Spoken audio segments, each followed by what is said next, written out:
Guys, myself Afan and welcome to my YouTube channel Tech Fears.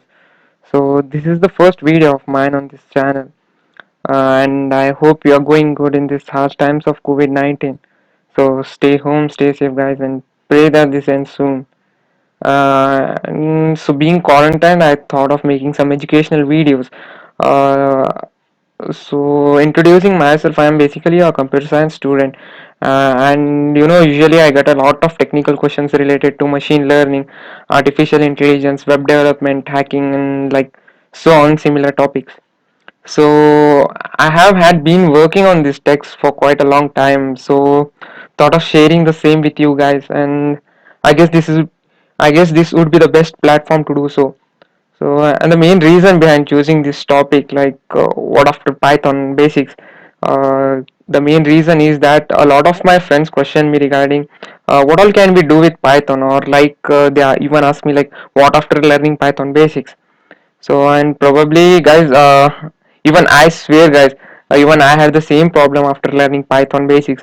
I was not even having proper direction of what to do with Python. So I just thought of making a video on this. So without wasting any time, guys, let's jump into the topic.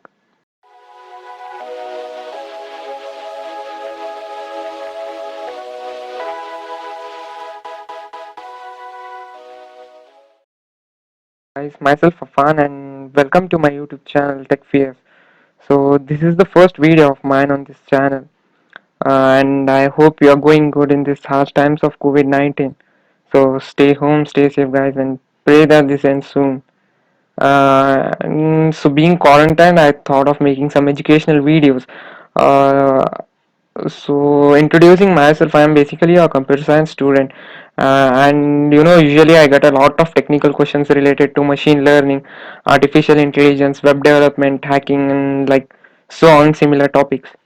So I have had been working on this text for quite a long time. So thought of sharing the same with you guys, and I guess this is, I guess this would be the best platform to do so. So and the main reason behind choosing this topic, what after Python basics, the main reason is that a lot of my friends question me regarding what all can we do with Python, or they even ask me like what after learning Python basics. So and probably guys, even I swear guys, even I had the same problem after learning Python basics. I was not even having proper direction of what to do with Python. So I just thought of making a video on this. So without wasting any time, guys, let's jump into the topic. So let us know what is Python. Python is a very popular programming language. It was created by Guido van Rossum and released in 1991. Guido van Rossum was one of the famous scientists who invented this popular programming language is called Python. Python is an interpreted object-oriented high-level programming language with dynamic syntax. So let me make it simple by breaking down these things. So interpreted means if you have learned languages like C++, you might be knowing these are compiled languages. So what is this stuff like compiled and interpreted? So normally guys, a machine understands just the binary digits like 1 0 kind of thing. A bunch of 1 0 is fed to computer so that it understands the things. So to make this, when we code in normal language, if I'm coding it in C, the that code has to be converted into binary digits. So there has to be some middleware kind of thing to convert this. So it is done by compilers. So what compilers do is these convert the code and store it in a binary format so that I can run it in any other system or platform. I can carry it to any other platforms, any other systems, and run it over there. So similarly, Python is interpreted language. We Here the small difference is that we don't need to compile it every time. We can directly run it. We It directly converts it into binary format and runs it. There is no such like native code thing. Whereas in C, the first the program is compiled, it converts it into the native language, then it is been run. So here we can directly run the code, and this Python interpreter does the task for us. So let's move on to the next topic. So why Python? Like We have many other languages like C. We are having like C, C++, Java. So why choose Python? So let's see. So basically, Python works on different operating systems like Windows, Mac OS, Linux, and Raspberry, and etc. So you can see it supports working on different operating systems. As Python is a high-level language, it works on different operating systems like Windows, Mac, Linux, and so on. And it is easy to learn and has simple syntax similar to English language. So, guys, most of the students they feel Python as a easy language for beginner because it's very simple to learn. It doesn't have any complex things like whereas in C we have like hash including the header files, writing the functions here, whereas in Python if you want to print a simple hello world statement into the console, we can directly write a print statement. Whereas in C we had to write all the bunch of code including the header files, writing a function, and then writing the print statement.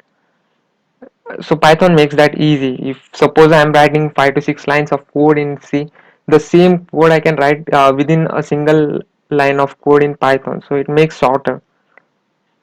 Then compared to other languages, code written in Python is short and easy to understand. So that's what I said.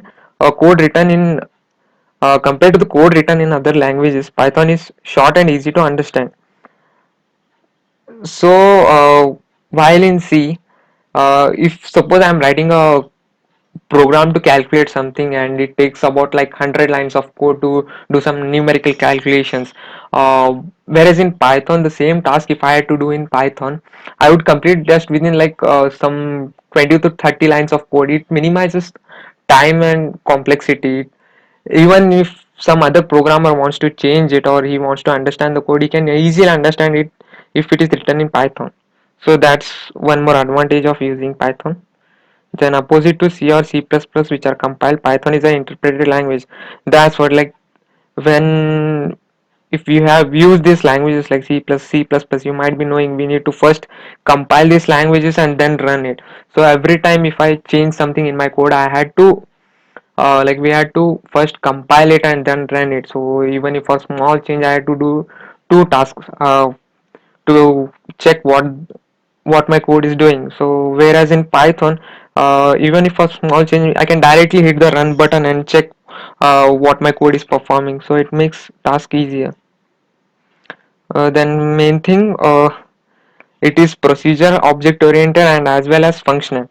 Whereas we see if I consider examples of like Java, it is purely object oriented, whereas we consider like C, it is purely functional oriented. But when it comes to Python, it is procedural as well as object oriented as well as functional. So these are some advantages of Python. So moving on next, we have like the main topic of this video is that like what all can we do with Python. Okay, Python has a lot of stuff to do. We can develop desktop applications, so we have a lot of modules in the sense these libraries help us to develop beautiful kind of applications. Like we have tkinter, pyqt, wx widgets, pyside, etc. The applications that we use on our operating system, our desktop. Like for example, we are having notepad plus plus, a simple basic application. We have a calculator, uh, we have PowerPoint presentations which are written in these codes. So these are all like desktop applications which we use on our computers or our laptops. So we can develop these cool applications through libraries like tkinter, pyqt. Tkinter, it is okay for beginners, but I don't prefer if you want to develop some cool desktop apps. But for beginners, I would prefer you go with tkinter. But if you want to go for advanced, if you are already known with tkinter, you can learn either pyqt or pyside. These are awesome tools for the desktop app development. So next we are having like Android app development. If you are a fan of Android app, so you can obviously go with Kiwi. But I don't prefer developing Android applications with Python. Python has not been great in Android development for so far, but it's awesome to develop desktop applications and web development or data science as well. but where it comes to Android development, it becomes quite slow when compared to Java and Kotlin. We have some beautiful languages as Java and Kotlin for Android development. Then, of course, if you are crazy with Android development and you want to give it a try with Python, you can obviously try with this framework, Kiwi. It's actually a cross-platform development tool. So then we are having like the web development at server side. We have tools like Django. This is one of the best framework for web development at server side. Then we have Flask, Webfare, Cherrypie, etc. There are many more, guys. But on top, I am having like Django and Flask. These are the most preferred frameworks for web development. Flask is a lightweight tool. If you are a beginner, you I would definitely prefer to go with Flask if you want to develop some big applications like giant applications like suppose YouTube, Instagram, Facebook kind of things. You should definitely go for Django, which is some awesome framework for web development. Then we have like if some many of them ask me like for hacking which languages you prefer. So definitely, there are many other languages like even you can use C for some hacking tools like penetration testing when we do. So, but Python is also one of great language. It provides us many tools like we are having like Frogrep, okay, Subroot, Mallory, Pitbull or Pitbull you can say, etc. And many more we are having for hacking. So it is quite good even in hacking. You can use these libraries for hacking as well. So then we're having web scraping and web mining. We can do like if you are having like question what is this web scraping or web mining is.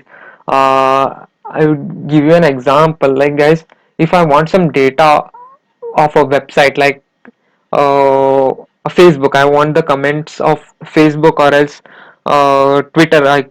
Twitter is the best example, guys. So there are a lot of tweets posted on Twitter like hashtags and all, and I want to collect that data. I want to collect that data with respect to some product. There are many tweets, and I want to collect the data of a specific product.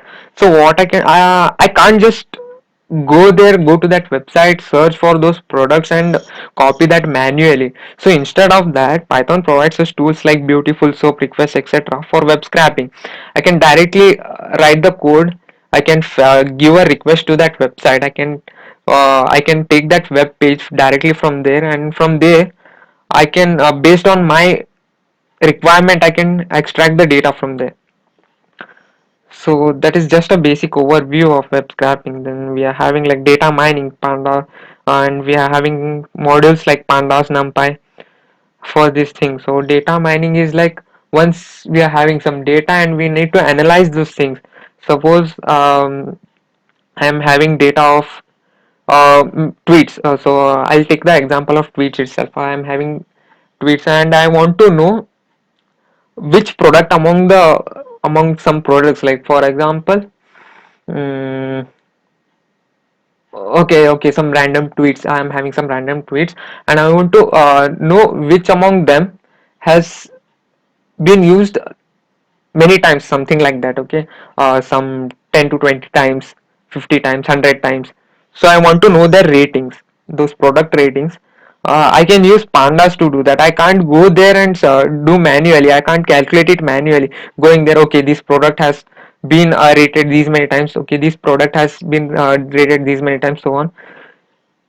So with the help of these libraries, Pandas and NumPy, things get simpler. We can code and easily get through all those stuff. We can extract the data and analyze it. So then we are having for data visualization. Okay, we have mined the data. We are having the data. Okay, it is hard to picturize that data. All those digits like numerical data, it might be textual data. It is hard to visualize it, picturize. You just get confused among. It's okay if you are having like 100 to 200 column of data, but if you are having some gigantic data of the Facebook or Instagram kind of thing, it is hard to visualize it. True. So Python provides us libraries like Matplotlib and Cmon to do some visualization kind of thing. can definitely go for them. Then comes one massive technology which is currently in trending, that is data science, artificial intelligence, then deep learning, machine learning. Why all these technologies I have written in a single line is there's a big reason behind this, because these all technologies, they are interrelated to each other. You can't say data science is a separate thing, artificial intelligence is a separate thing, and these all four of them are an individual things, and I will learn it separately. No, it is not that thing. All are interrelated to each other. In fact, if you want to learn data science, first first basic thing what you need to know, you need to know web scraping. Then that you need to learn data mining, then data visualization. Then you can come up with some basic machine learning algorithms. Then once after getting into machine learning, you can get into deep learning concepts, where you have recurrent neural networks, convergent neural networks. Then you can get into artificial intelligence, how we can extract those algorithms to build a to build a system, to build a machine that thinks like, that mimics a human brain. So basically these all problem, these problems comes under real world scenarios, and this is done through data science techniques. So these are all interrelated. uh, if you guys want me to do explain what these technologies are, make sure that you comment down in the comment box. I will get back to you. And that's it guys for today's video. I hope you liked it, and thank you so much for watching this video. Make sure that you hit the like button if you like this video. If any questions or any topic that you want to me to cover, just comment down. I will make sure that I reach you. Okay. To get some more content on these topics, guys, subscribe to my channel and press the bell icon so that you will be notified. Okay. Till then, happy coding.